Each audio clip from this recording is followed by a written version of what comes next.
Hello, all, and welcome to a new episode of the Horror Countdown Podcast. I'm your host, Don Anelli, and tonight I have two special guests with me. I have Tanner McGarr Hello. and Josh McFadden. Hello there.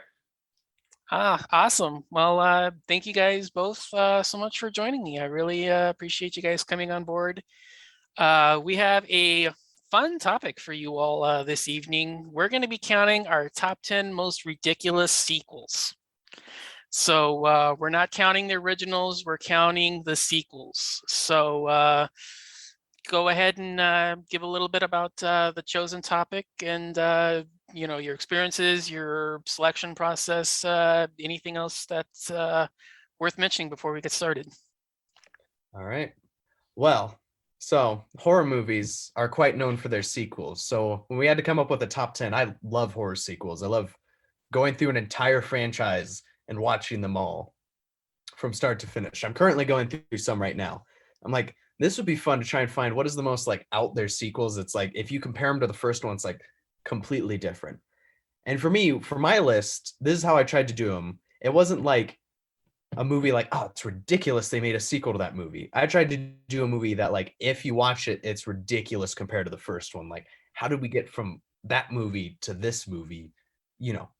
That's what I was going for this one. And initially, we were going for slasher movies, but they're just some ridiculous straight horror sequels that I had to put on the list that weren't slasher movies. So we altered it a bit to be more general. Yeah, I was saying before we started that we ended up changing this at the last minute. We changed it just a few days ago and gave me a chance to find some more bizarre and kooky sequels. But Josh, anything on your end? The selection process for me was really very similar to Tanner's, honestly, now that he mentions it. And of course, there was no talk about that earlier ahead of time, but yeah, I was just trying to look for the sequels where you watch the first one, or maybe you even watch the other sequels that come in between the first one and, whichever one you've chosen, and you just think, where does this come from? How do we get from, there to there? It's just completely out of the blue. And I kind of put a few on there where it's just like, okay, how did we get a sequel to this movie of all things? But for the most part, I tried to stick to how do we get from point A to point B, and you just rack your brain to figure out that transition because there really is no good explanation. Yeah, like you said, my initial list was slashers. So that was kind of where my mindset was. But when the decision was made to broaden it out to general sequels, it allowed me to look at some ideas and be like, okay, that's pretty weird and stupid and silly and kind of fun. So yeah. All right. So with that being said, let's get started. So anyone have any preference to go who first, or? Why don't you start it out? Oh, all right. Well, I usually let the guests go, but I guess I'll take this one. My number 10 is Howling 2, Your Sister is a Werewolf. Title alone. Yeah, I actually have a lot of fun with this one. I really enjoy some of what it does. To me, it just it makes the list just based on the oh so obvious and painfully absurdly low budget compared to the original that kind of renders a lot of what it's trying to do a little ineffectual. I think the general idea of what the film does is actually pretty good, and it has a solid idea behind it involving this couple who's trying to find the source of why her sister actually became werewolfied, if I'm using the term correctly, or just inventing one here on the show. But it brings them into this werewolf cult in the Eastern Europe. I believe it's been a while since I've seen it, but I think it's somewhere in Eastern Europe.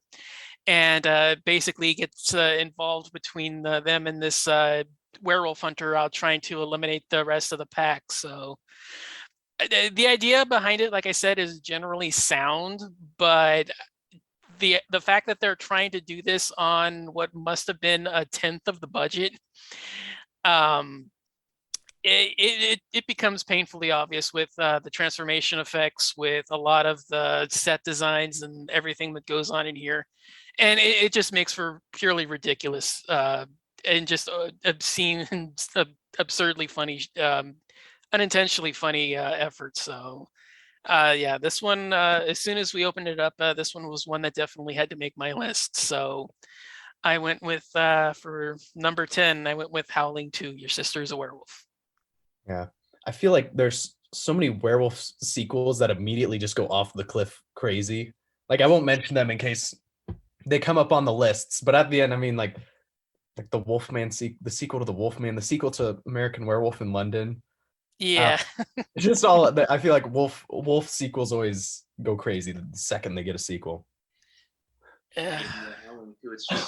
It's such a bizarre movie because the first Howling, it's this very gritty movie. It's very moody, very atmospheric, and it had sort of a humorous edge to it, but it wasn't sort of at the forefront. And the Howling 2 sort of intentionally and unintentionally at the same time kind of brings that humor a little more forward with it. And then you have like Christopher Lee. He just sticks out like a sore thumb in this movie. I love Christopher Lee, but him standing there in the middle of a nightclub with like, chrome hip hop sunglasses on, it just does not work. And, it's a very, very bizarre movie. And the fact that it follows directly with the story of the first one, most sequels that get ridiculous like that and have low budgets, they're just kind of a standalone movie that's sort of vaguely connected, and they're like, okay, let's put the title on that. But no, this movie is a straight up sequel, and that just adds to it almost. Yeah. All right. So since it's my choice, I'm gonna go ahead and say Tanner, you're number 10. All right. So for my list, I wanted to get a good variety of like sequels from different areas. So for my number 10, this one's a little lighter. But it's a more modern sequel. I guess it's technically a prequel, but I went with The First Purge, which at first you're like, oh, I don't recall any of the Purge movies being particularly crazy. But I remember when I watched them all, I watched them pretty close together, like the first four, because I like hadn't seen them before. I remember The First Purge just striking me because I thought it was so bizarre. It kind of genre shifts completely. The Purge has always been an action series, but this one just full on action. Like there's almost no masks at all. It's just full on like we're fighting the government. And the thing I can't get over is they go sci-fi with it. Like I get Purge as an alternate reality, like, oh, we have a Purge and it, it's once a year. We don't have that. But this one went with like videotape contact lenses, which this is very light on ridiculous. But this one I always go back and like, this is a strange disconnect from the rest. Because when we go to the final Purge or the Forever Purge after this one, it's back to what the first three were like. I always thought this one was a strange outlier. Those contacts always give me every time, though. It's like we will watch the Purgers and see if it's successful. I wish I had more. I kind of tapped out on Purge election year. So I think that was the last one I've seen. I don't think I've seen the entire franchise, so I can't say for sure about that one. Yeah, I mean, they're all fun. They're enjoyable. The second one's definitely my favorite, but yeah, that's what I've heard. But I mean, I think I've seen the first two or three. If I think it was election year, I think was the third one. Yeah, I think that was the last one I saw. It's not that I don't like them. I haven't had time to get to them. So many sequels. So many sequels. Yeah. So many. The Purge is just that like there's no like consistent characters or consistent thing. It's just the whole premise is one night, anything goes, so it almost sort of lends itself to just doing weirder and weirder things with every sequel, Yeah. Yeah. Well, Purge to me is kind of like Amityville.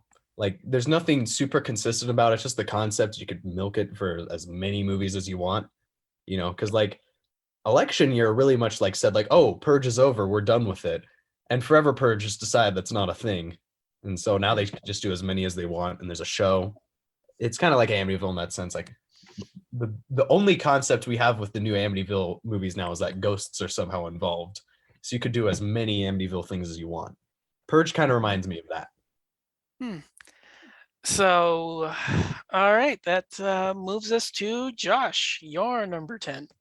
All right. So for my list, I tried to go with kind of a reasonable blend of well-known stuff and some more kind of deep cut stuff. So for my first one, I got a more well-known one, and that is Hellraiser Bloodlines.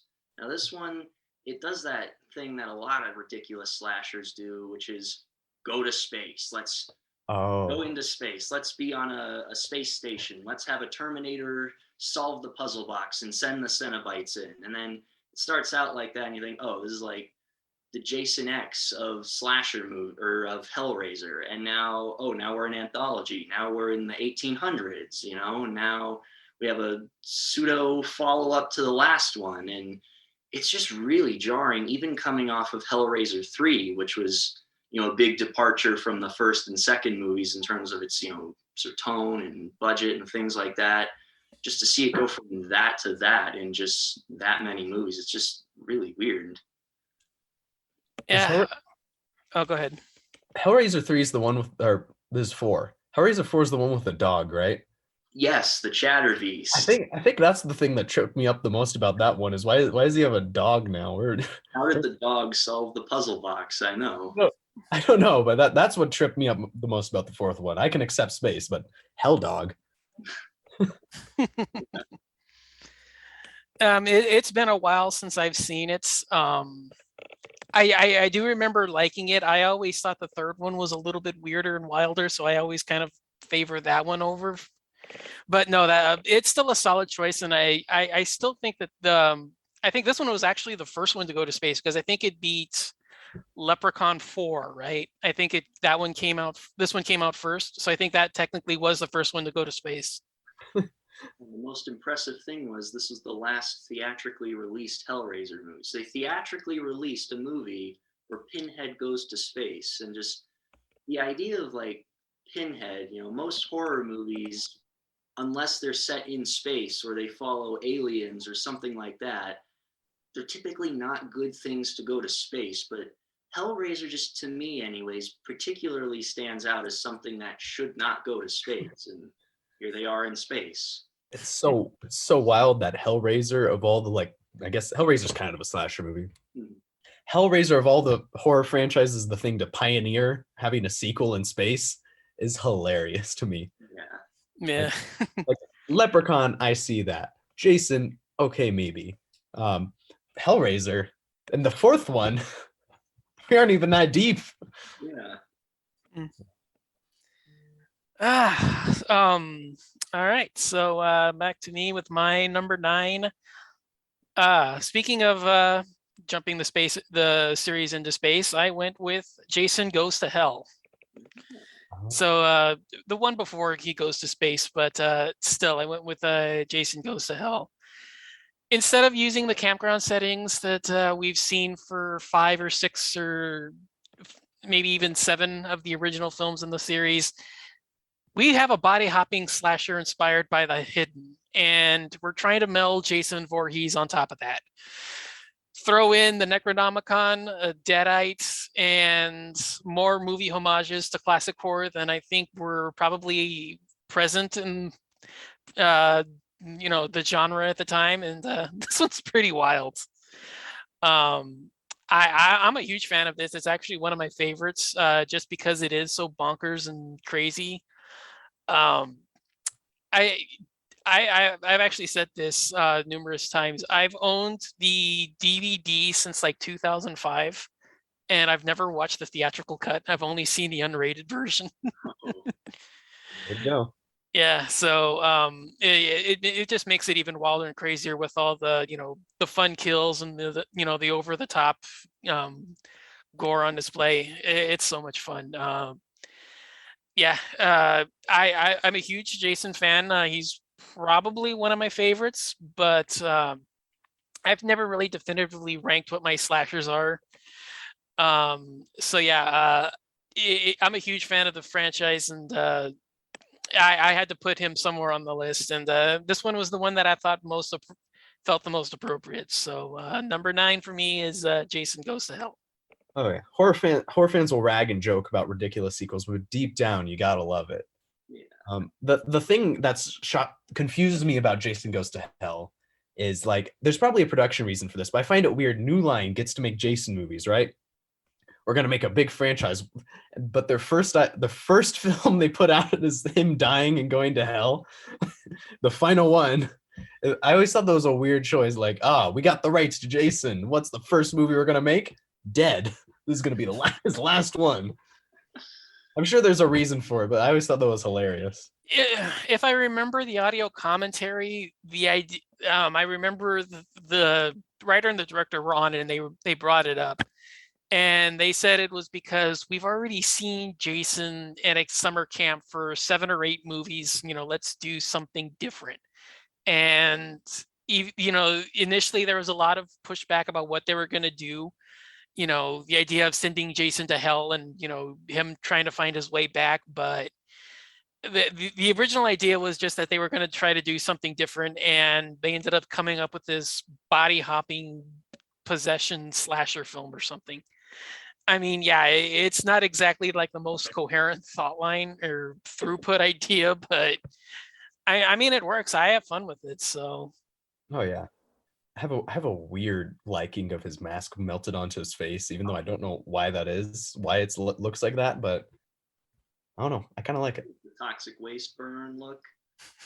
Yeah, Oh yeah, where he resorted back to being a Goes child. to Hell and Jason X. I feel like Jason X, even though it's in space and Jason's a cyborg this time, you still get like the predictable elements of Friday the 13th. You have your teenagers, they're having sex, they're smoking weed, Jason's gonna come and get them. It's just, ooh, we're in space now. Its ridiculousness is surface level. It kind of presents it to you with its tongue in its cheek. Here with Jason Goes to Hell, this movie throws all this shit at you, completely all the way through, and it takes itself completely seriously for that. And I think that kind of puts it above Jason X in terms of how different from the rest it is. Yeah, that was kind of how I was going to, because I was torn between the two, but I felt that this one, just because it is the outlier in the franchise, because it's not Jason being the slasher, it's the body hopping thing, it's the serious tone. I felt this one was the one that was the more appropriate, but I was really debating whether or not X went on the list as well. So yeah, I was right on line with you on thinking that as well. But yeah, let's move on to you, Tanner. You're number 9. All right, so I wanted to get one foreign movie in here. So I went with, and this is a recent find of mine. I've been binging the Ringu movies, which we know in America as Ring, right? And at first I'm like, oh yeah, this will be easy, like 5 movies, right? There's 18 of these movies. And I'm 9 deep. And the funniest one I've found so far is Sadako versus Kayako, which I hope I'm saying right. Yeah, you are. The Ring franchise versus Ju-on. I'm like, oh, that's interesting. I don't know how ghosts fight each other. But I was down and I watched it, and it's like, once again, this is still pretty soft.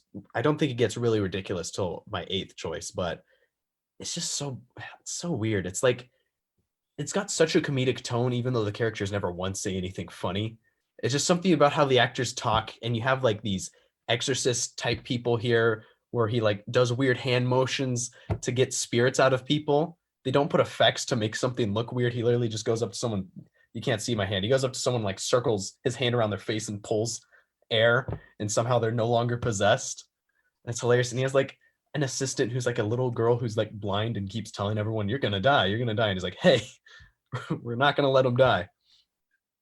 And I won't spoil it, but the ending, I don't know what the ghost logic of this is anymore, how that works, but it's pretty bonkers compared to the first movie, which is a pretty like slow burn thriller of like, we got to get rid of this curse on a video. Like one guy, well, only a couple people really die, to this full on ghost brawl. And the other thing I can't get over is they decide for Sadako, how are we going to have her fight? Her hair moves. Like, they really love Sadako's hair in this one. A woman's she's in like a bathroom, and like she finds Sadako's hair and it like starts moving and it takes over the wall. And Sadako grabs Kyogo with her hair and drags her across a room. Like, why the hair? She has hands. I don't know. This one is it's not the most ridiculous film in the world, but it's pretty goofy if you jumped from like The Ring and Ju-on the Grudge straight to this.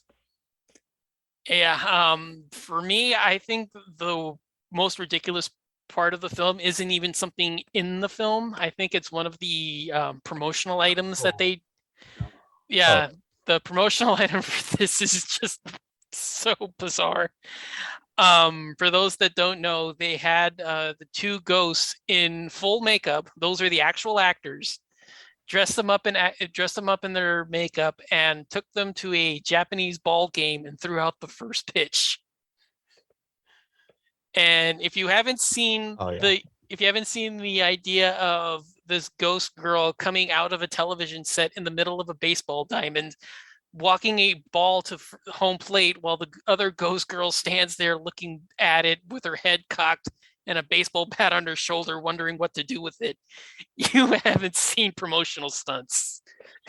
This is that is I give them props for doing that, but oh my god, that was so weird. This movie is so wild. At one point, one of the exorcists is like looking. I'm not super familiar with the Ju-on movies. I've only seen a couple. Is looking into the house, and like he hears the meows of like the little boy. So what he does is he throws a rock into the house, so it scares him, and he runs away like a cat. Is pretty great. It's a pretty. The more I talk about it, the more I really like this movie. But I definitely think it's one of the more ridiculous, like foreign horror movie sequels we've gotten. Yeah, especially for something like The Ring and The Grudge, where they're very, very atmospheric movies, very disturbing movies, and to go for like, oh no, now I've got the curse. What are we gonna do? Let's go down the block to the Grudge house, and we'll take it there, and then we'll make them fight it out, and we'll just run away while they're fighting. Yeah, it's just, how do we come up with this? It's also bizarre. Sadako fights like a couple other people, like Hikiko-san, I found out. And this other girl, there's a lot of Sadako fighting people for a ghost I would never see fighting people. But I haven't seen those, so I just decided to go with the most well-known of them. All right, nice. So, Josh, your number 9. My number 9 is, I tried to go for, this is one of the ones where it's more like, oh my god, they really made a sequel to this, and this one is also a bit of a deep cut. It's Bloody Murder 2. Oh, yeah. Bloody Murder 2. Yeah. The first Bloody Murder movie, it's one of those sort of micro budget, just kind of cheap slasher movies. It's almost kind of charming. You have this Walmart Jason going around with his 92-cent store Halloween hockey mask. And it's very simple. And then the fact that they made a sequel to this and they followed up on that is just so odd. And even odder is that they seem to put a little bit more of an effort into this one. There's higher production value, better cinematography, and generally just better acting performances. And it's a little on the lighter side, kind of like some of the ones Tanner's had so far. But yeah, it kind of stuck out to me for those aspects. Yeah, I have that on my honorable mentions for those very reasons. Yeah, I've said this numerous times. The original Bloody Murder is a slasher film that succeeds despite having nothing that a slasher film should have, because it actually has none of that. It doesn't have an imposing killer, which you need in a slasher film. It doesn't have interesting characters, which you need in a slasher film. It doesn't have good gore or kills, which you need in a slasher film. And it has no nudity or sleaze, which not necessarily something you need in a slasher film, but it definitely helps. And yet, in spite of all those factors, there's a charm to it, and it actually is mildly enjoyable. But yet the sequel just ramps everything up, and it's actually a competent indie film. To me, we haven't even mentioned what I found the most ridiculous when I watched Bloody Murder 2. Is the twist ending is definitely on my list of the most ridiculous twist endings. Because, like, hold on, spoilers for Bloody Murder 2. We reveal the killer has been the father of Trevor Morehouse, right? Has been the father this whole time, right? You're like, oh, okay. But then his son comes out of nowhere dressed exactly the same, even though he has not been the killer in any of these movies, and just takes his father away, and that's it. I could not comprehend that ending, and that was the most memorable thing. I'm like, I gotta keep this movie. Yeah. That ending shocked me, but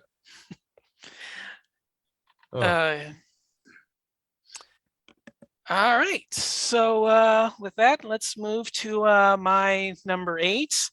This one should be an obvious one for I think most of us out there, and it kind of pains me to put it this high on the list, but I have my reasons. I went with Slumber Party Massacre 2, and pretty much anyone who sees that knows exactly what I'm talking about when I say it's a ridiculous sequel, and it revolves around the killer here. Probably one of the more memorable killers, but not for the right reason.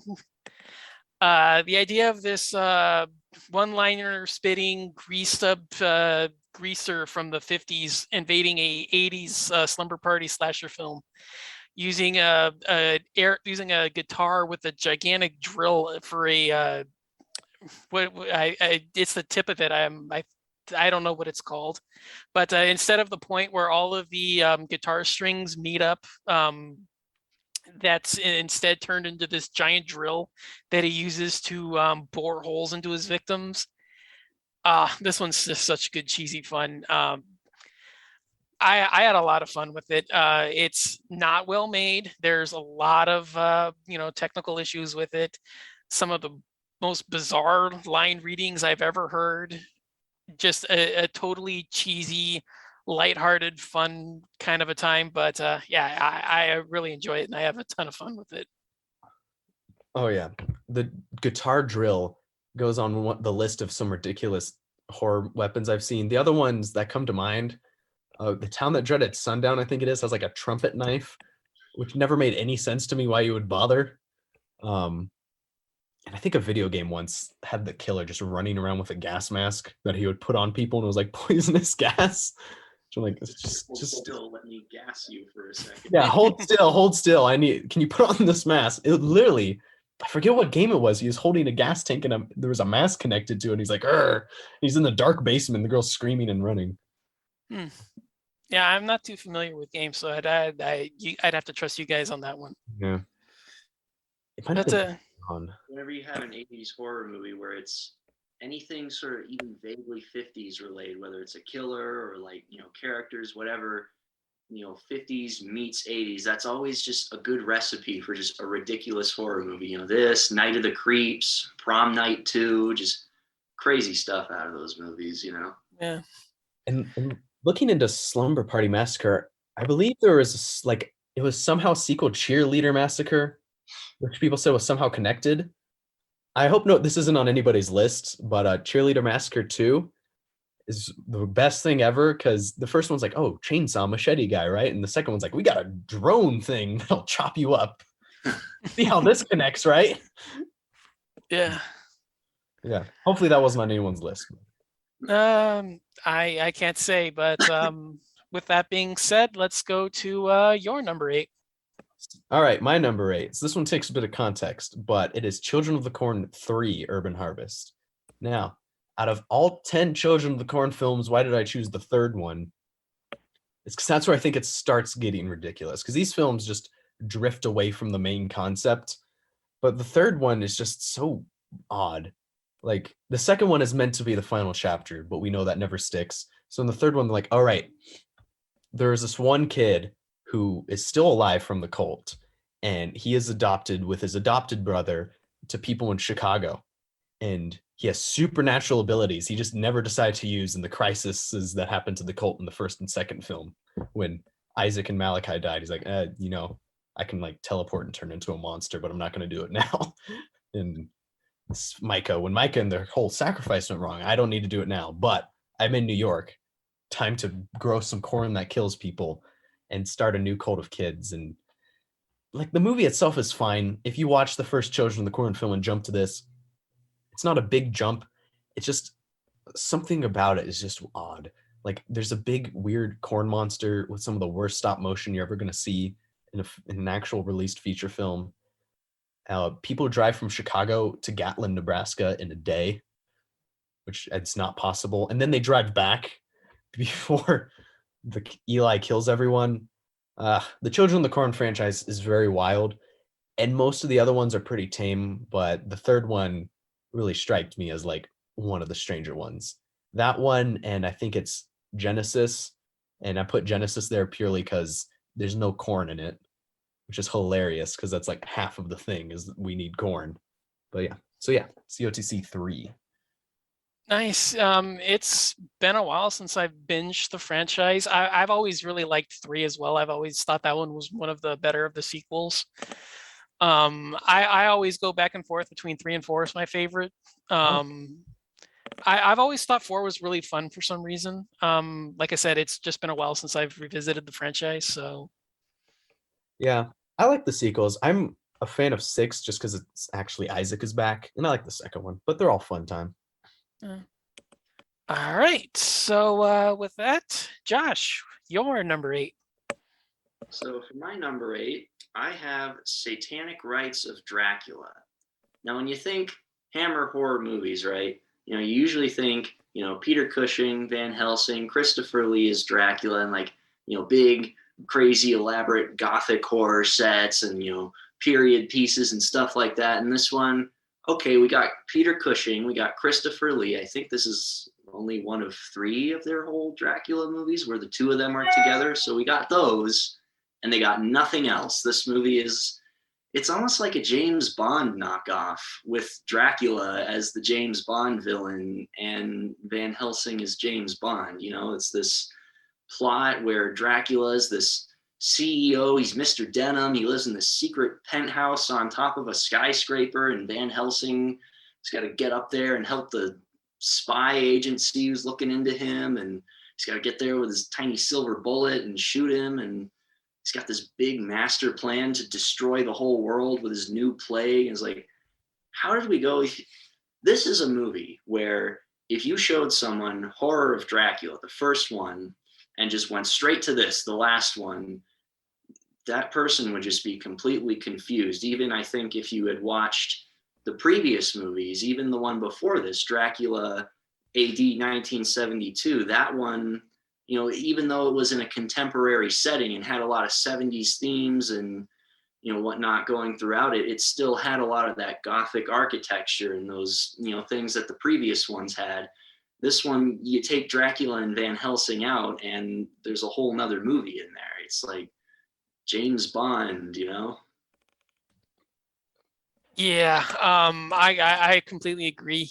This was actually one that had slipped my mind. I'd forgotten about this one. But yeah, for a series that started as gothic horror and like, period piece drama action kind of a stuff, to go to a present day, or at least, contemporary would probably be a better term, contemporary spy drama with a vampire leading this corporation and concocting this plague against mankind. What the hell? Yeah. Yeah, that was a good one. I'd kind of, that one slipped my mind. That would probably, it would have been my honorable mention, but yeah, I forgot about that. Yeah, I don't think I've actually seen that one, so definitely on the radar.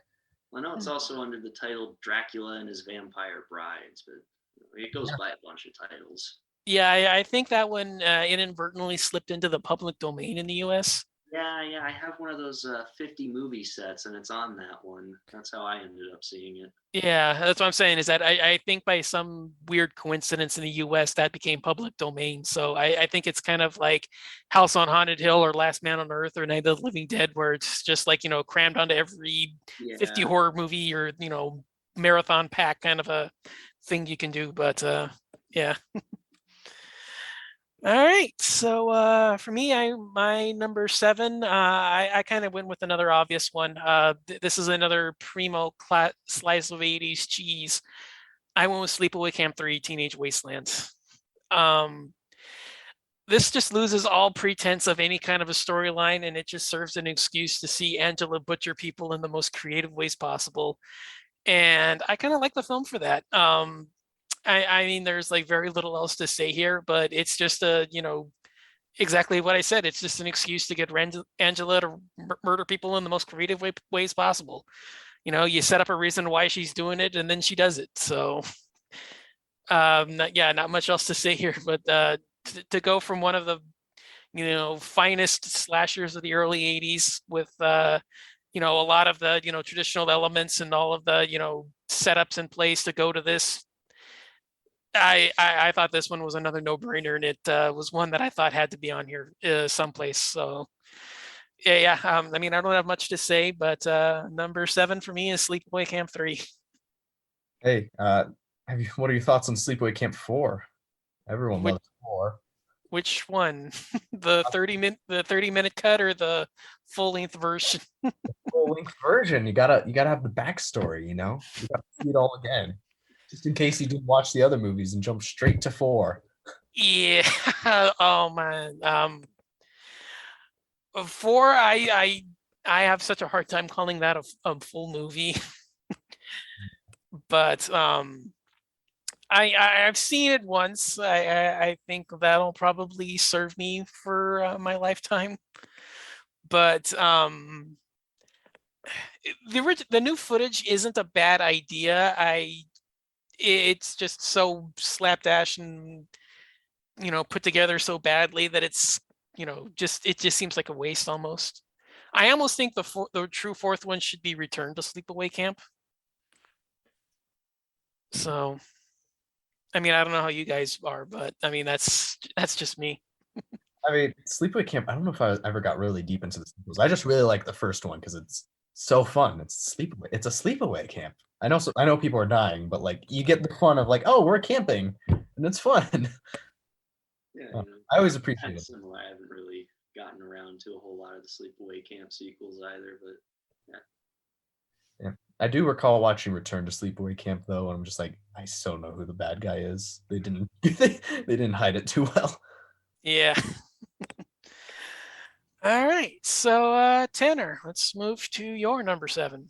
My number 7. This is a sequel you see on many lists for not many good reasons, and I wanted to put it on here because when I was thinking of, I was trying to hit some of the major slasher franchises, and this one is a major one. I was trying to think like, this movie just really, you really have to stretch your imagination, and that is Halloween Resurrection.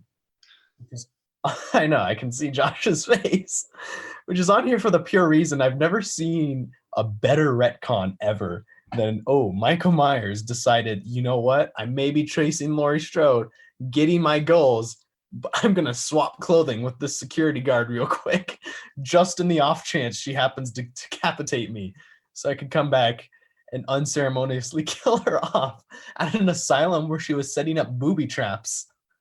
It's the best opening I've ever seen. I can't get over it. The rest of the movie's fine. It's pretty tame and pretty cheap. I don't know how. I don't get why they're like Michael's parents were bad and tortured him, and look at the spooky basement they have. But and of course Busta Rhymes karate kicking him, is bad. But the main thing with this one, I cannot get over that retcon. I've never. I mean, someone might prove me wrong. I can't think of a more insane retcon in a movie. But yeah.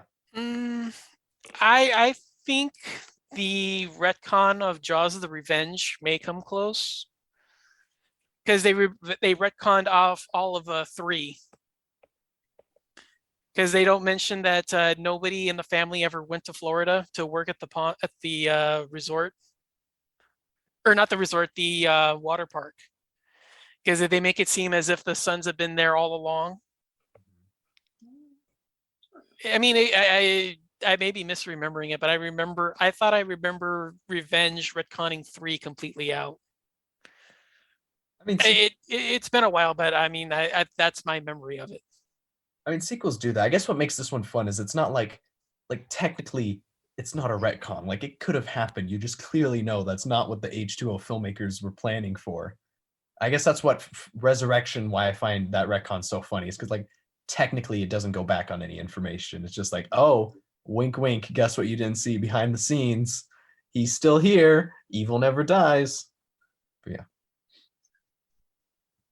Yeah. I mean, It's either Resurrection or 6 where we get into the whole Cult of Thorn stuff. Michael Myers is stopped by some pebbles on the floor. His one weakness. Ah, no. Hmm. Oh, Rudd. Beat him with a lead pipe. All right. So, Josh, your number 7. My number 7, this is where we get our first repeat on here, and that is Jason Goes to Hell. You know, just to kind of expand on a lot of the stuff we had already talked about with it, just some of the weird scenes they came up with for this, like, you know, this S&M shaving scene, and, you know, the Jason he's a grand uncle and an uncle, and, you know, just he's a slug demon now too. Just New Line Cinema just had a thing for slug demons, and, you know, well, you got to kill him with this magical dagger, which everybody says is reused from Evil Dead 2, but it's not, and that annoys me to no end when people say it's a reused prop. But yeah, just where they were in their mind when they came up with what are we going to put into the last Jason movie is just the last. You know, it's just bizarre, honestly. Second last Jason movie. Second last. Second last. Second last. After they made 3 more. Yeah. Or the second time, it was the last time. Yeah. We mean it. Come on, guys. Yeah. Yeah, no, Jason getting blown up. That's a great scene. Love that. Yeah. Spins through the air. It's pretty wacky. I don't get what their obsession was after a while in the 90s with horror sequels. They're like, every slasher needs a family. Leatherface is gonna get a daughter. Jason's gonna have cousins and child and whatnot. Michael Myers and his niece. Freddy, Got a daughter now. Chucky, everyone. They're like, this is what the fans want. They want their slasher to have children. Yeah. All right, so moving to my number 6. This is where those that know me are not going to be surprised by my pick, but I think you guys particularly might, just because this is kind of an off the wall, and it's not necessarily as bizarre as what you might think, but I went with Mega Shark versus Crocosaurus. Oh, I love Mega Shark. Yeah, nice. So I am a massive shark fan. What actually my second favorite genre of all time. So I absolutely devour any and every killer shark movie out there, and this one is I have no idea what the hell they were thinking when they came up with this. But getting a 60-foot megalodon shark to fight a 60-foot prehistoric crocodile in the middle of the Atlantic Ocean is just it's a thing of beauty. This is just, you know, it's a full-on ride. I have a deep love affair for these kinds of films. They're just over the top and cheesy and campy in ways that suit me, that just absolutely appeal to me. So yeah, I probably gonna have a couple of other similar choices on here, but yeah, my number 6 is Mega Shark versus Crocosaurus. Yeah, Asylum animal monster movies definitely hit different. I remember Mega Shark versus Crocosaurus. What always bugged me, because I like it. Like it's fun, like the other 3, but they cannot keep the shark and crocodile consistent to save their life. Like one day, No. the biggest thing in the world, and then the second it's like small. Yeah. I mean, I think I'd go. I don't remember the name. The 4th Mega Shark movie where he fights like that one Attack on Titan looking monster. Colossus. Colossus. That one I thought was the most ridiculous, but I mean they're all ridiculous. The Yeah. shark plane in the first one, there's no going back from that. Yeah. The Asylum monster movie, sort of the pre-Sharktopus era, before they started to get a little more and more kind of self-aware of what they were, and they were a little more honest back then. I think that's like the best era for those movies. And, you know, I always remember Mega Shark versus Giant Octopus for the airplane scene, just that guy, holy shit, and then just the shark takes the plane down. Just, man, that's great. I love that stuff. I live for that. Yeah. Shark Josh. But yeah, Tanner, let's get your number 6.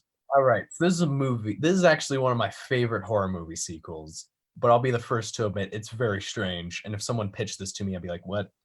And that's Texas Chainsaw Massacre: The Next Generation, where it's like the first one, except everything's crazier. And like at first you're like, okay, it's just like a strange movie, But then the cannibals order pizza, and then the Illuminati is controlling the cannibals, and then a plane comes down and kills one of the killers and then leaves, and we never see it again.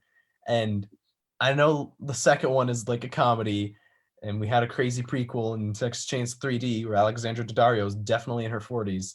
But I think the fourth one, Next Generation, still stands true to one of the more crazier films. Like the Illuminati guy had like 3 nipples on his stomach. Like, is he an alien? What does this imply for the Texas Chainsaw Massacre universe?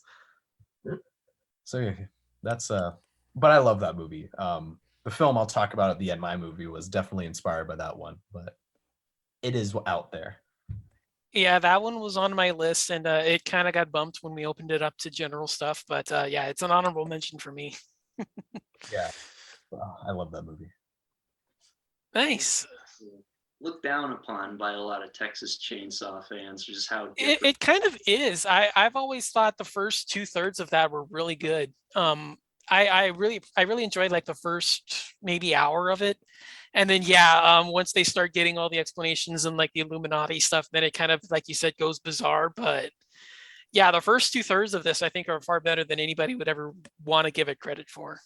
Yeah, and I will say more and more people are turning over to it, because when I first saw it, I did not like it, but like something about it made me want to rewatch it, and I've kind of analyzed it a bit more, and like there's just strange stuff. Like I read someone said something super smart about it, where they're like, the Illuminati is really like a metaphor for the audience coming in halfway through the movie being disappointed, like, I want horror. What are you doing? This is lame, and then leaves. I'm like, that's what he intended. That's pretty clever, but I think people are finally turning over to it because I think it's good. Like Texas is my thing, and I'm always like, okay, the fourth one I think captures the insanity and the super uncleanness of the first one better than any of the other sequels, in my opinion. But yeah, so that's my number 6. Nice. All right. So Josh, you're number 6. So for my number 6, I have Freddy's Dead: The Final Nightmare. And this one, New Line Cinema, 90s, we've already talked about, Jason Goes to Hell. This one, it's almost like a polar opposite. Jason Goes to Hell gives you all these weird things and takes it seriously. Freddy's Dead just does not take itself seriously in the slightest. We have Looney Tunes Freddy doing all these crazy things. He's riding around on his broomstick doing his Wicked Witch of the West impression. He's pushing the spikes like he's Wile E. Coyote or something. And just to go from the first one to that is just an insane leap. And then, we have more slug demons. I guess if you're a slasher at New Line in the 90s, slugs are your best friend. But yeah, and then we get Freddy's origin, which is this very like dark, like, oh, he was abused as a child and no one liked him in school, and he had a wife and a family and it was an abusive household. And just to throw that into this movie, where in the next scene it's "you forgot the power glove," is just it's honestly more funny than Freddy trying to be funny. Is to go from a depressing, sad backstory to Freddy's gonna kill you with power now. Yeah, that's why it's on my list as well. It was another one that got pumped because we opened this up to more topics. But yeah, I mean, you guys are not going to give me any honorable mentions left. But yeah, that one was on my list until it was open, till the qualities were opened up. But yeah, great one there. Freddy's Dead. The thing I find bizarre, like Jason Goes to Hell, like I could see how that's like the final one because big hands come out of the ground and drag him under, right? If Freddy's Dead, doesn't she just like stab him with a bomb and he explodes and for some reason his head goes in and out of itself? It's like, yeah. The slug comes out and after he has to look to camera and give a quippy one-liner though. Oh no. I'll get you, my pretties, and your soul too. Oh yeah. That's a bizarre one. It's like, thanks for watching all these movies. Doesn't that one have the Johnny Depp cameo too? Yeah. Oh yeah, the one where he's Yeah, that the play on your brain on drugs kind of a commercial. No, this is a frying pan. So, Freddie. Yeah. All right. So moving to my top five. This was another one that is I kind of had to keep on the list at some point. I went with Jack Frost 2, Revenge of the Mutant Killer Snowman. Best poster I've ever seen. Oh, it's amazing. The whole reason for this one, for those that don't know, is based on the plot line. A snowman wreaks havoc at a tropical resort in the Bahamas. I'll say that again. A snowman made of meltable ice wreaks havoc at a tropical resort in the Bahamas, an area filled with endless, blistering hot sunshine. Take it from there. You really can't go any better than that. And I mean, this is just so much fun. Over the top, campy dialogue, great one liners, just unrelenting amounts of cheese. Introducing the concept of the killer having children with miniature snowballs.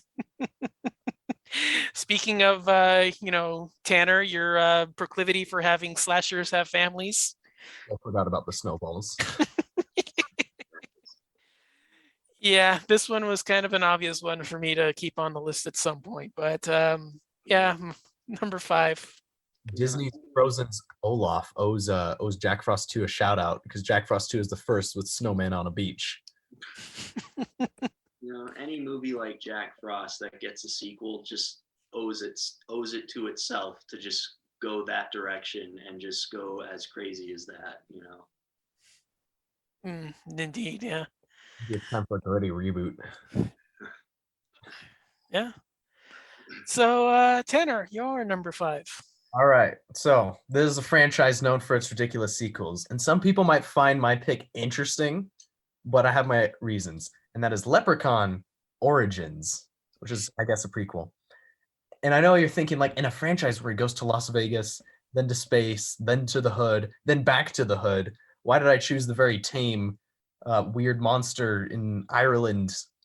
Because I don't. If you look at the franchise, there's one movie that doesn't fit with the rest. Because from the first movie, they establish a very comedic tone, and it's very much like, yeah, this is a fun, silly slasher movie, and he does crazy things like drive a go-kart and jump through the wall, and you see the outline of him like it's Roger Rabbit. But then they just decide after the sixth one's like, you know what? Let's try and make a serious Leprechaun movie. This is what fans want. What if it doesn't look like a leprechaun and it's like a weird dark creature? The film itself is not ridiculous, but put into the context that this is connected to the other Leprechaun movies, I thought this one was pretty ridiculous. Yeah. Go ahead. I was just gonna say that I feel like on top of all that, the fact that the WWE made this movie just that was my point. Layer to that was my point that they brought it. They used wrestlers to do this. That was my point. Yeah, I was gonna bring that up.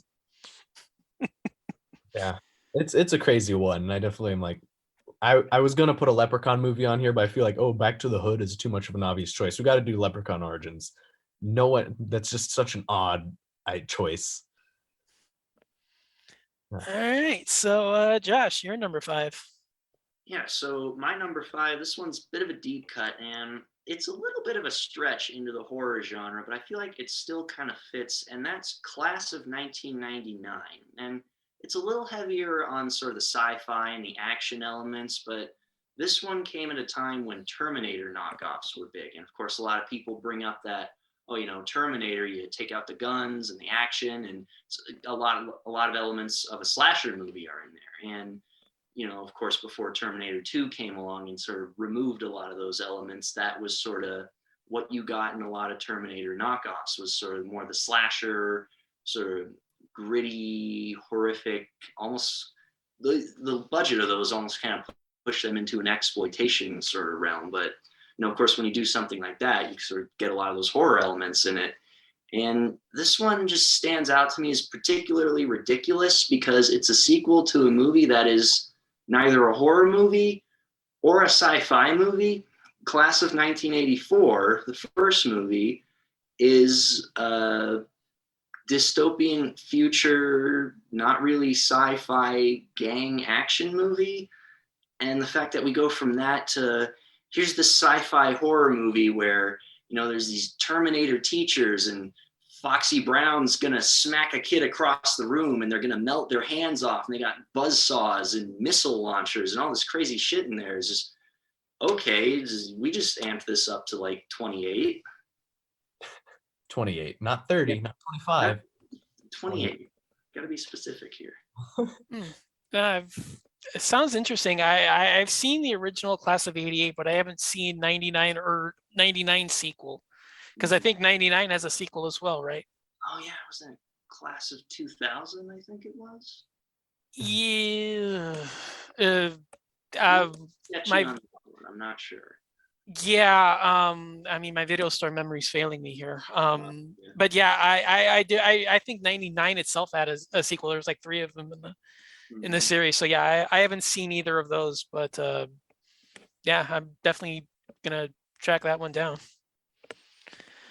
So to my number 4, there's probably other wackier, wilder ones in this franchise, but this is kind of one that I have on my list for kind of odd and personal reasons. I went with Wrong Turn 5, Bloodlines.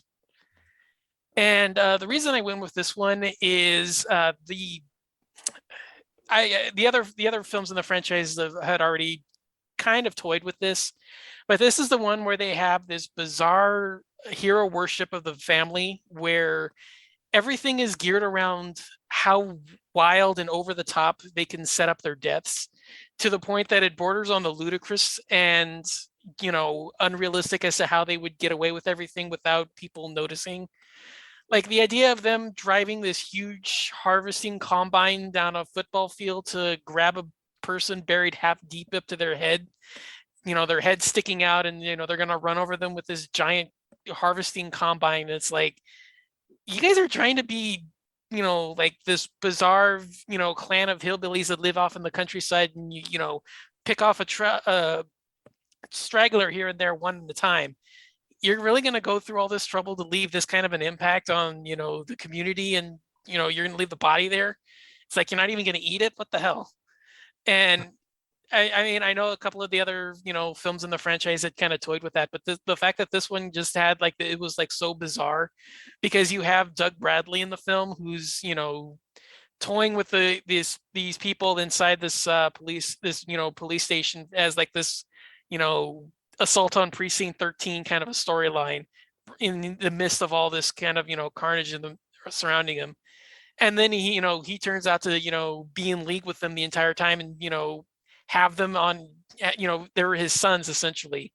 So yeah, to me it was like, you know, the entire thing was designed to be, you know, look how crazy and wild the killers are in this one, let's see how big and grand the deaths are in this one. So I mean, yeah, there's probably weirder ones, but the fact that this one was just so blatant and obvious about it, is I kind of had to go with this one. So Yeah, I think you hit the nail on the head with what's strange about this movie. And I always thought that was weird, the Wrong Turn movies, how they evolved. Why did this become the franchise of like stringing people up in torture situations? Like, I don't feel like that's a cannibal thing. I feel like, you know, I always thought that was a strange direction it went in, and the town not noticing them, ugh, it bugged me the whole time. But I agree with you on that one. That one's pretty bizarre. yeah. All right, so moves to your number 4. All right, my number 4. We mentioned it. We mentioned it before, and you also Jason Goes to Hell is more ridiculous, but it wouldn't be complete if this wasn't on the list. Because when you think of ridiculous horror sequels, this one always comes to mind, even of non-horror fans, and it's Jason X. There's a shot of him flying through space with his machete, coming to kill someone. Like, watch the 1980 Friday the 13th movie and jump cut to this one, and I know it's still him killing teens. He's in space. He went into the future. He has hair at the start for some reason. What is going on? Yeah. Like, I don't know. This one, I think it's the classic when people think of ridiculous slasher sequels. I think they always go back to like Jason X. Yeah, no, I don't have much else to say. That's exactly it. Yeah, the disparity in tone between this one and the original, I mean, all you have to do is just look at them and just say, okay, yeah, that one kind of, it hit the nail on the head. It sucks on so many levels.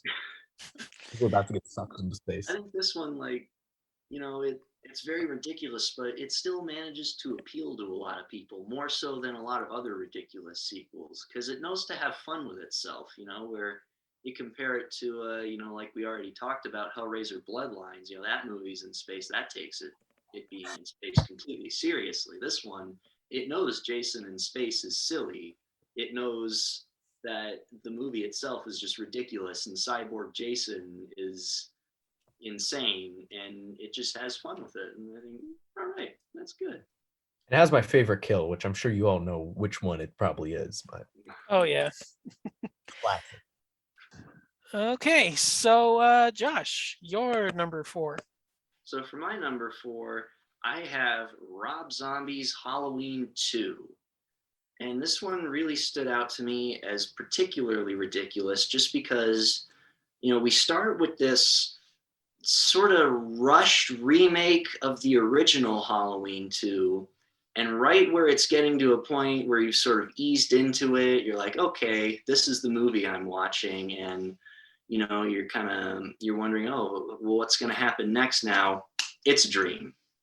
Pull that out of their ass, And I just think like, oh yeah, okay, that's a rough start. And then we get all this stuff about, sort of mental health and so psychiatric visits. Michael's going around as a hobo, and there's all these visions of his mother who's important now, and all this horse imagery, and it feels like it's trying to be an art film, which is just really bizarre because you're a sequel to a remake of a slasher movie, and you're trying to be this like very sort of high concept art movie. And the Rob Zombie Halloween movies are sort of known for their sort of very mean-spirited attitude. Some people like them for that, a lot of people don't really, but this one just feels like they've taken that sort of unpleasantness of the first one and they've just amped that up to 11, and it's just a very, very bizarre experience from start to finish.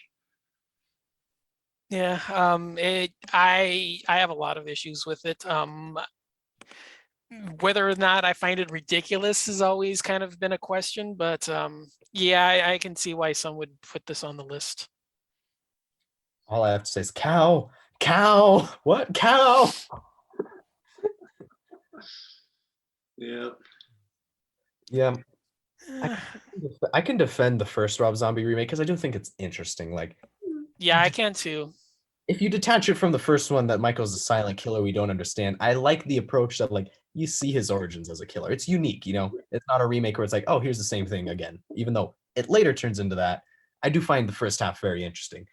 I don't know if I could defend the second one, the White Horse. Yeah.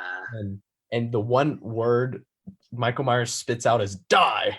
Like, oh, thank you for being silent just to say die. Yeah. Not the best. All right, so to my number 3, we've kind of joked about this one in passing, but I'm actually going to mention it here. I'm going Halloween 6, Curse of Michael Myers. Now, prepare for the most outright heresy anyone has ever committed in any kind of audio format ever. I actually, as an entertainment piece, think this is better than the original. And I mean that strictly in a slasher sense. This is a better slasher than the original. Okay. Yeah. So yeah, that's, I mean, I get that that's heresy, but yeah, outside of that, this Thorn cult that supposedly controls this unstoppable killer and is using him in their nefarious plans to conquer the world by what exactly? I don't think is ever really mentioned. The use of trying to control Michael Myers with these strange, bizarre stones that seemingly come and go as the film pleases. This bizarre fascination with this teenage girl that has no connection to their plans altogether. The whole thing is a mess, but I enjoy it.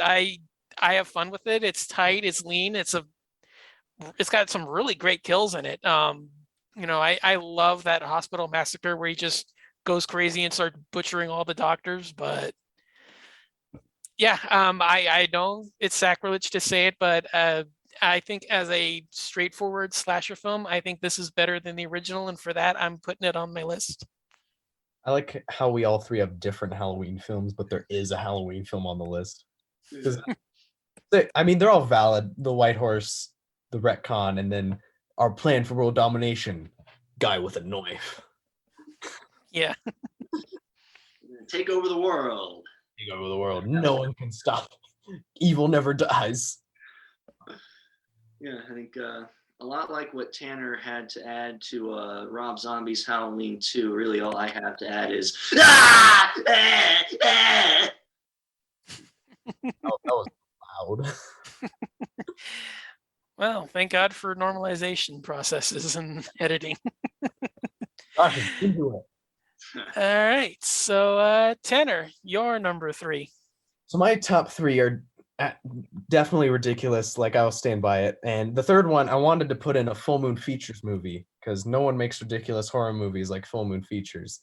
My favorite of the ridiculous, well, not my favorite, but like a really great ridiculous horror movie is Ginger Dead Man 3, Saturday Night Cleaver, which has probably beats Halloween Resurrection with a more ridiculous opening. We go to the mental institution for insane baked goods or something, like criminal baked goods or something, is like a sign, and we spoof Silence of the Lambs with the Ginger Dead Man who proceeds to escape.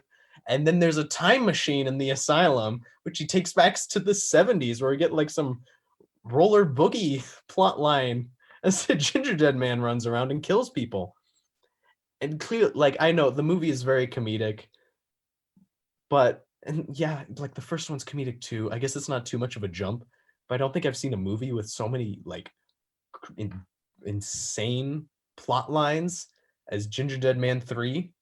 And just the title alone, Saturday Night Cleaver, I don't know. These people come back with a time machine and they get the stupidest people to fight the Ginger Dead Man, where there's a clip of Ginger Dead Man meet out off Hitler. And Hitler comes out of the time machine to go fight the Ginger Dead Man. So Ginger Dead Man 3 for number 3. You guys are gonna take all my honorable mentions left. I'm not gonna have a list left. This one's on there. Another honorable mention for me. Honestly, coming up with my list, I completely forgot about Full Moon and just how much of a treasure trove of completely off the wall, ridiculous sequels they are. Oh yeah. Ginger Dead Man versus Evil Bong, where they never fight. Yep. Missed opportunities. Who knows? I think him getting kicked through a door is good enough. All right, so Josh, this your number 3. All righty, so my number 3. Most people who know me would know I consider this to be a pretty off-the-wall horror movie sequel, but I have Texas Chainsaw Massacre 2.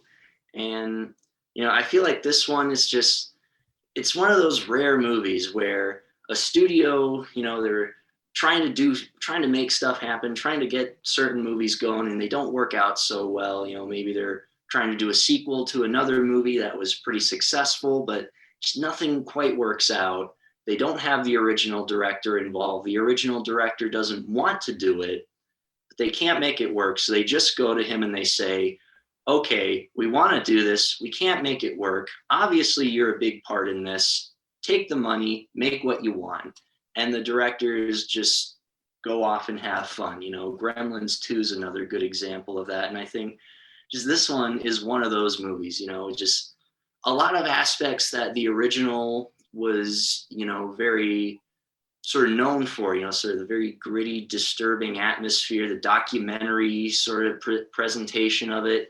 A lot of that's kind of left behind. And we have this very stylized movie, this, crazy dynamic lighting, this underground, looks like a carnival Goonies thing from hell, this crazy soundtrack with, Oingo Boingo and the Cramps on it. Dennis Hopper's just triple wielding chainsaws, declaring he's the Lord of the Harvest. You got Bill Moseley and I'm blanking on the actor's name, but Drayton, they're just going crazy. At times it feels like a game to see who can be the craziest person on screen. And I love it for that. Yeah, I'm a huge fan of part two. I actually almost like it more than the original. I mean, yeah, it's so over the top, and the way I kind of like the most, it's just pure fun. I mean, Mosley steals the show. Caroline Williams is fantastic in this, and oh man, that finale in the underground tunnel system, that is amazing.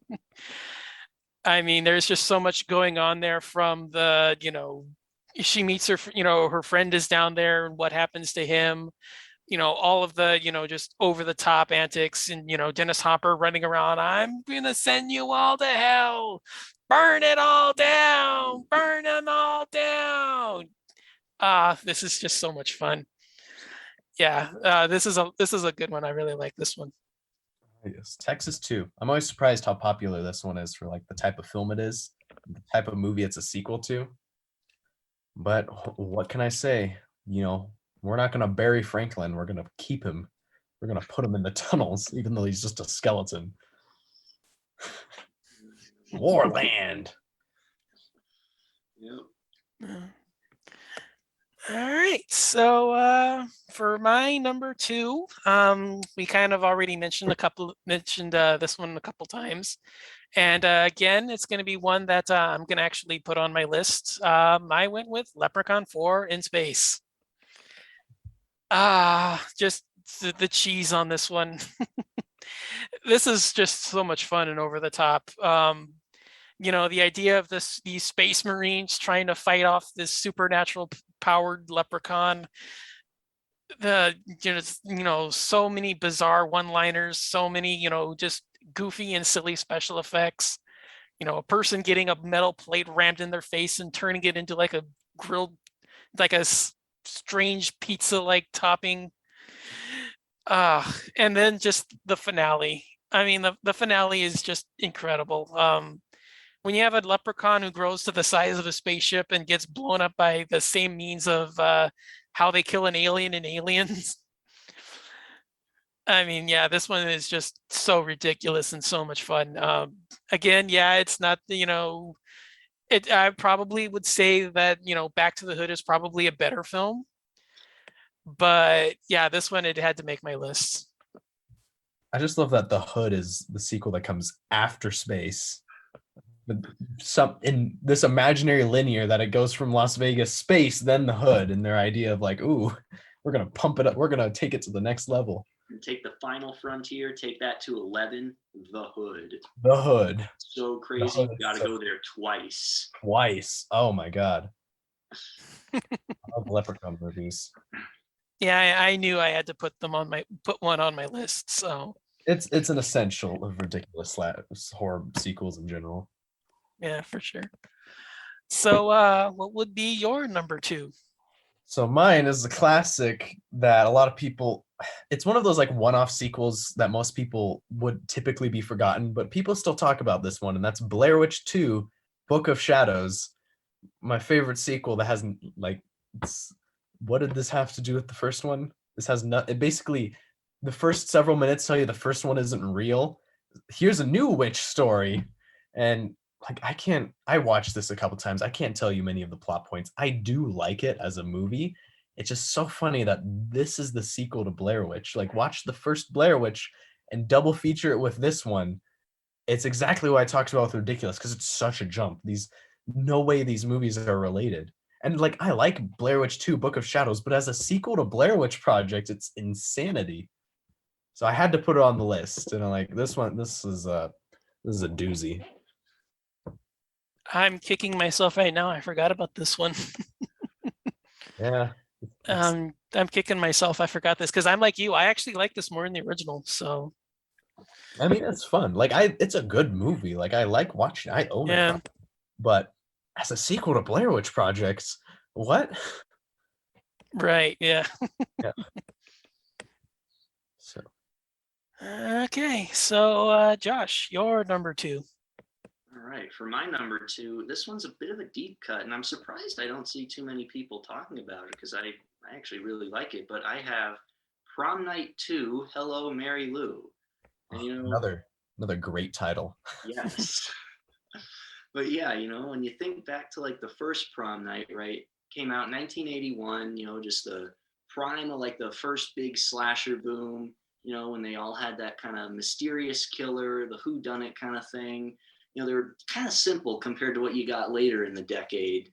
And then you flash forward 6 years to this movie, 1987, and this one is about this ghost of a former 50s prom queen who's possessing the body of this girl currently at the school so she can take revenge on everyone who burnt her alive on stage while nobody thought to grab a fire extinguisher.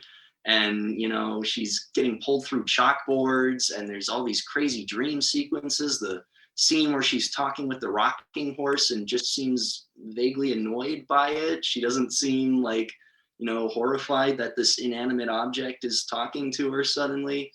Just all these things. And yeah, it's just a crazy leap from the first one to the second one. We got some really great kills in here. The Tutti Frutti Locker Slam, if you're not familiar with what that means, I'll just leave you to that to find it for yourself. It's magnificent. But yeah, we have elements of like Carrie and Nightmare on Elm Street in here. It's really off the wall. Yeah. This got me thinking there's a lot of like slasher franchises that aren't talked a whole lot about because they didn't survive many decades past their initial release. And Prom Night's one of them. And I'm trying to think of some others like they were a franchise, but nobody really talks about them. Right. Like they talk about them, but they didn't survive into modern day. They're not like a Leatherface or Michael Myers or even Leprechaun. And Prom Night's one of them. I'm blanking on the others, but it just got me thinking. There's a couple franchises where it's like, man, they don't really get a whole lot of sequels anymore. Like Sleepaway Camp, kinda. Although we did have Return to Sleepaway Camp. Yeah. I know what you mean. There's another one. Oh God, my mind's blanking. Wasn't there a later sequel to Phantom of the Mall, or is that a one shot? I feel like that's a one shot, but I could be wrong. I think so, yeah. I'm trying to... I always thought that there was a sequel to that one. Oh, like Night of the Demons is one where it's like it had a couple sequels, but like they like nothing for a long time. So I feel like no one ever really talks about the sequels. Like I wouldn't be surprised if a lot of people are like, oh yeah, Night of the Demons, I like that movie, and not realize, oh, there's like a 2 and a 3. Oh, yeah, Return of the Living Dead. oh yeah. Oh yeah, there's one. Yeah, Return of the Living Dead. Return of the Living Dead 2 through, was it 5? Yeah, Rave to the Grave. That's there's 5. another great title there, Rave to the Grave. There's a lot, and I like it. It's interesting because it's like those franchises like they haven't come back, they haven't survived into modern times, and I really don't see them making another Return of the Living Dead, or I mean maybe a Prom Night remake like they're doing with Firestarter, but Wasn't there a prom Night remake? Yeah. Oh, there was. You're right. I guess another one. Oh, yeah. Or equal, since that's what's popular. Oh yeah. Or Psycho also. It's another. Well, there was the Bates Motel show. Right. Well, we got Psycho 2 and 3 in sort of the 80s. I want to say, was it the late 80s those came out? Yeah, because 2 came out. Yeah, 2 came out in 82 or 83, and then the third one was I think a couple of years after that. And then I think in 1990 they did that the prequel story about what happened to him. Like he was on the radio call-in show thing. Yeah. And there's the remake. Oh yeah, and then the remake. Yeah. But I'd say like Psycho still came into the modern generation because there's that big popular Bates Motel show. Oh yeah. Trying to think, there's probably some others. I'm sure someone will mention it, but Prom Night is one of those where it's like it's interesting. We don't really get sequels to that one anymore. Yeah. So, if anything else is worth mentioning for honorable mentions before we do our number one, I mean, you guys have almost taken my entire list. The only one I actually have left is Hatchet 2, just because it's another one that just goes so over the top, and it's kind of like like I was saying with Wrong Turn 5, how it just has this bizarre hero worship where everything he does is so big and so grand and so over the top that it's kind of just, even though the original is so over the top, this one goes even further over the top. I mean, yeah, that's kind of like the only one I actually have left on my list because you guys have taken all of them. I mean, 4 has the plane crash. True, yeah. And some dude flies out of the plane. I don't know. But yeah, I never thought about that one though. I really appreciate the first Hatchet though, because even though it's like ridiculous and like dumb, it's still kind of spooky in some ways, you know? Just running it like Atmosphere. that would never be a place I would ever want to have to run around in at night, especially with the super strong Kane Hodder killer. It's just yeah, I don't know. Yeah. Um, Josh, anything from you? I Or go ahead. Yeah. Oh, sorry. I have Um, honorable mentions, but Josh can go. All okay. right. I mean, I got a couple. Yeah, one of the ones I had was Legend of the Seven Golden Vampires, the final Hammer horror vampire movie, and the sort of co-production with Shaw Brothers horror martial arts movie. I think that is reason enough for this to be on here. You know, Peter Cushing comes back to play Van Helsing, and of course, it's not quite a sequel to the Dracula ones. It's almost more sort of a spin-off, which is kind of why I went and chose Satanic Rites of Dracula instead. But you know, it's almost takes it in sort of an Indiana Jones type direction. You know, just now we're exploring Chinese mythology and their sort of beliefs in vampires, and you know, they're gonna samurai fight with them and kung fu fight, and it's a great time. Is that your only honorable mention? Oh no, I also got Howling 3 on there. You know, Hitting them all. get a little more howling on there. But yeah, the marsupials. You know, this one I almost didn't put it on there mainly because it's not connected to the first Howling or the second one. You know, it's just kind of it could be a standalone movie, a very ridiculous standalone movie, but a standalone movie nonetheless with, you know, were dingoes and a werewolf skeleton that goes around and attacks people, and of course the werewolf were dingo birthing scene, which everyone knows that movie for. But yeah, those are my 2 honorable mentions. I have 3. So my first one, I hope this isn't anyone's number 1, is American Psycho 2, All American Girl, which like do I need to go on? That's movie. No, I think you're good. I mean, the opening scene alone, where she kills the main guy from the first one, is all you need to know of that movie. Then I have Scarecrow Gone Wild, which is kind of like the Jack Frost 2 type of syndrome with, man, you know what would be a great place for Scarecrow to kill people? The beach. That's exactly what I think of when I think of scarecrows, and that's Scarecrow Gone Wild. And then my final one, this one's interesting. This movie was never made, but I have to mention it because if it was made, it would, without a doubt, unless they really pulled something out of nowhere, be the most ridiculous horror movie ever. And it's another Leprechaun film, and that's Candyman versus Leprechaun, which was actually planned out and pitched to Tony Todd until he put it down. And I can't think of 2 more thematically, tone-wise different horror movies, and I can't even begin to imagine what those 2 fighting would have looked like. Yeah. So it's not a real movie, but I had to put it on there because I can't think, like, that would have been insanity. That's something people should petition for. They got to make. I mean, yes, and I want it to be same Candyman from the 2021 one. We'll keep it really serious, but here's Leprechaun. Fool me once, fool me twice. All right. So yeah, with that, let's go to our number 1. My choice, again, for those that know me, this one would come as no surprise, although maybe the actual entry is. The franchise should be no surprise. I went with Sharknado 5 Global Swarming. I like I said, if you know that I'm a huge fan of shark movies, I am an unabashed and unapologetic fan of this whole franchise. I love these movies, and this one is the most over the top in the bunch. The fact that it's global meaning it doesn't just take place in one location, it travels around the world. And you have scenes in London, you have scenes in, Japan, you have scenes in, Europe and, South America. Everything just takes place and it just becomes this huge global calamity that has to be stopped. And the entire time you're trying to fight these giant sharks flying through the air, trying to nip at you. Ah, this one's so much fun. And then to top it all off, Dolph Lundgren appears at the very end and talks to a guy older than him and says, "Dad, it's me." And the whole sight of that thing is just so ridiculous and so much fun. I love it. So for me, this one was an easy choice for my number one. It's just so over the top and so much fun. I can't get enough of these. Enough of these. I'd love to see the franchise continue, but Yeah, I'm surprised the Asylum cut that franchise as short as they did. For as like popular as it was, I was surprised they cut it off at like I think 6. I thought they would have kept going. yes. Oh, yeah.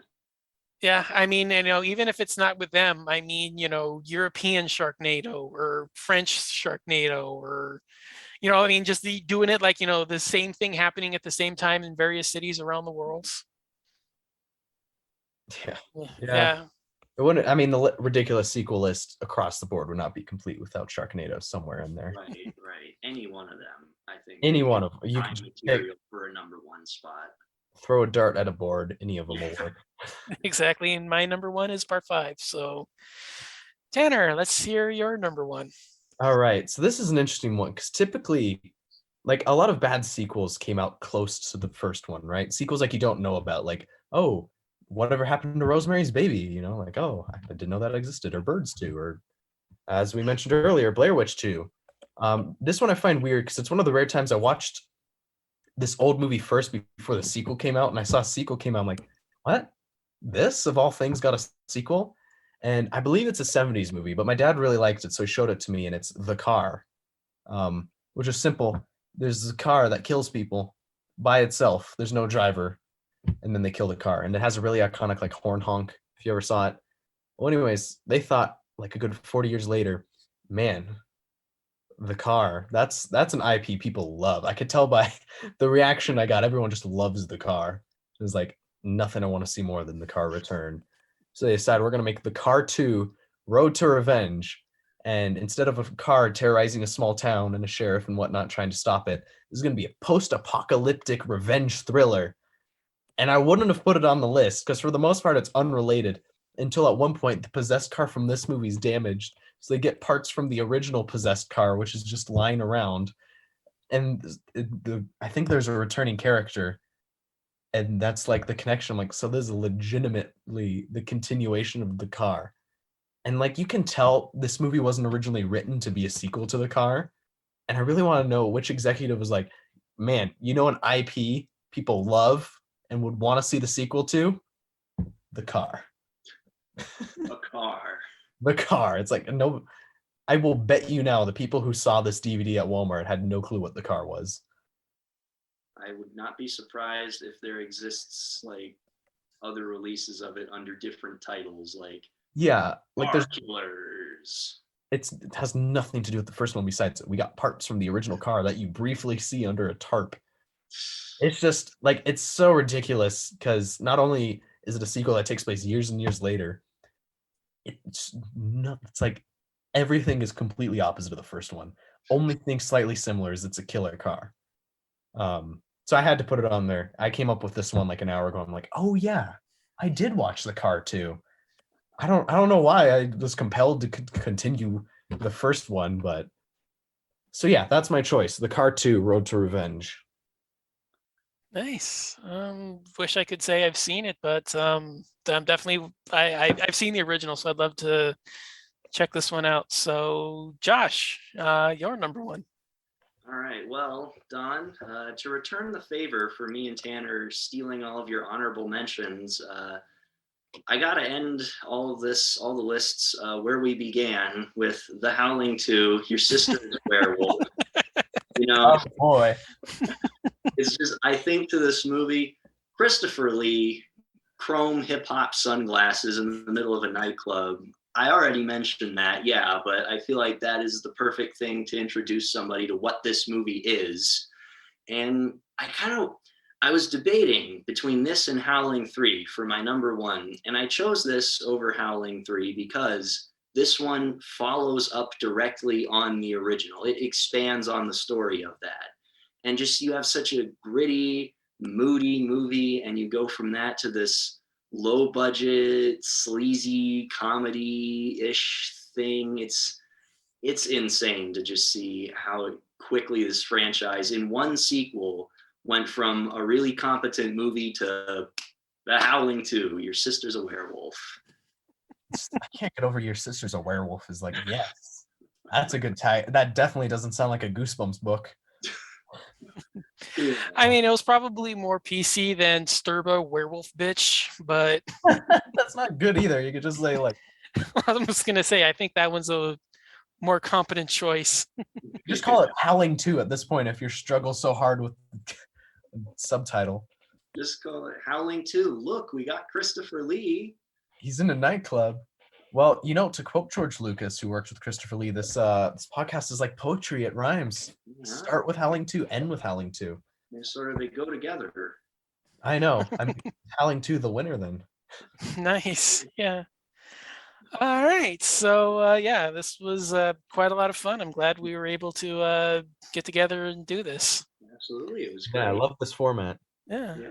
So go ahead and let everybody know what you guys are doing, what's going on with you, and anything you want to shout out, share, and promote. Go ahead, and the floor is yours.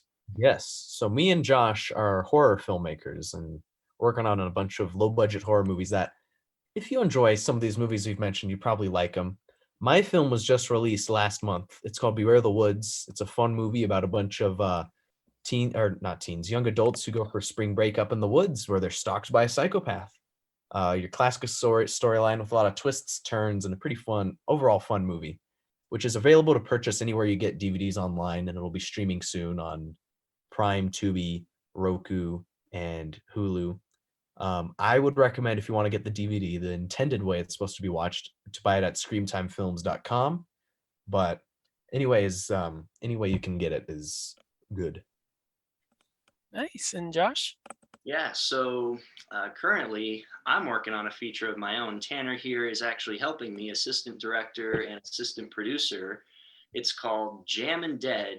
It's this sort of very eclectic slasher battle royale, right? It's inspired by movies like Evil Dead, Return of the Living Dead, Jason Lives, lots of movies that we had on this list here even. And it follows this group of friends, right? They rent this cabin, and the police are there. They're looking for this missing person, and very soon people start to fall victim to multiple different sort of slasher killers who've all been gathered here. They're all very differing origins. None of them are really connected, and they've all been gathered here by the undead for sort of a mysterious reason. And now it's up to the one man who knows how to stop all these slashers, who's believed by many to be a horrible murderer himself, to save these survivors and clear his name. And it's great. We got Tom Matthews in it. We're in pre-production. We have a finishing funds campaign coming up here soon on Indiegogo. We got lots of great perks like producer credits, copies of the movie, copies of Tanner's movie even. Thank you videos from Tom Matthews. He will address you by name and thank you for contributing to the movie. Autographs from Tom Matthews. It's going to be great. If you want to know when that's going up, you can check us out on Instagram, Jammin' Dead Movie. We're on Facebook too. We got a Facebook page, Facebook group. Check us out there and you'll know when that campaign goes up, and you won't want to miss out on it because there's some really great stuff on it. It's party time. Yeah. All right, awesome. And yeah, I will have links for everything in the show notes down below for you to check out them and their work. So definitely get on that. So like I said, again, thank you guys so much for being on. This was a lot of fun, and definitely glad we got to do this. Yes, thanks for inviting us. Absolutely, yeah. All right. Sequels. Yeah. So with that, we will see you next time with another fun topic. See you then. Bye. Bye.